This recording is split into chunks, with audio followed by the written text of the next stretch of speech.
Cost cutting. Cost cutting ఏంటి అంటే సింపుల్గా చెప్పాలంటే అసలు ఒక 10 years ఎక్స్పీరియన్స్ ఉంది అంటే టోటల్లీ వేస్ట్ ఆఫ్ టైం. ఎవరికి కావాలండి ఎక్స్పీరియన్స్? చాట్ జీపీటీలోకి వెళ్తే మొత్తం పని అంతా చేసేయచ్చు, ఎంత ఎక్స్పీరియన్స్డ్ పని అయినా చేయొచ్చు. కాకపోతే ఎక్స్పీరియన్స్కి ఉండేటువంటి వాల్యూ వేరు, ఒక 2 years తోడు ఎక్స్పీరియన్స్ తోడు చేసేటువంటి పని వేరు. దానికి నేను ఒప్పుకుంటా. ఎందుకంటే ఇప్పుడు లీడ్లు ఉన్నారు. ఫర్ ఎగ్జాంపుల్ చాలామంది చిన్న చిన్న యంగ్ పిల్లలు 2021 నుంచి క్యాంపస్ ఇంటర్వ్యూ జాబ్ వచ్చిన పిల్లోడితోటి దగ్గర 50 years ఓల్డ్ వాళ్ళ ప్రాజెక్ట్ హెడ్, వీళ్ళు మాత్రం పిల్లలు 22 years 23 years మ్యాక్స్ అంటే 24 years. ఒక్కొక్కళ్ళు షార్ప్గా పనిచేస్తున్నారు. వాళ్ళు ఎందుకంటే ఈజీగా నేర్చుకుంటారు, రెస్పాన్సిబిలిటీస్ ఉండవు, టెన్షన్లు ఉండవు.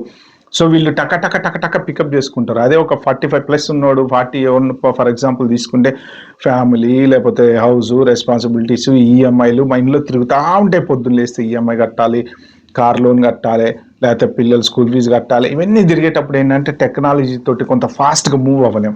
అదే ఏ బ్యాచులర్ ఉన్నాడు అనుకోండి, 25 years వాడు, వాడు ఏముంది సప్పన కొడతా టక చాట్ జీపీటీ అంటాడు, ఇంకోటి అంటాడు, ఏదో నేర్చుకుంటాడు, తెల్లారిపోతే పని చేసి పడేస్తాడు. అంటే మనకి టాలెంట్ లేక కానీ దానికి తగ్గ టైం స్పెండ్ చేయలేక, టెక్నాలజీతో పాటు ఫాస్ట్గా వెళ్ళలేక కొంతమంది వెనకబడ్డారు. సో ఈ ఎక్స్పీరియన్స్ అనేది 10 years 15 years అంటే కంపెనీస్ ఫస్టే కట్ చేస్తున్నాయి. ఎందుకు అంటే జీతం ఎక్కువ ఇవ్వాలి. ఎక్స్పీరియన్స్ ఓడిపోయి 10,000కి 20,000కి 30,000కి పని చేయలేడు కదా. ఇప్పుడు ఇనీషియల్ శాలరీ ఏదైతే క్యాంపస్ ఇంటర్వ్యూలోంచి బయటకు వచ్చేవాడు ఉన్నాడో వాడితోటి కంపీట్ చేసుకుంటే 15 years వాడు చేయగలరా?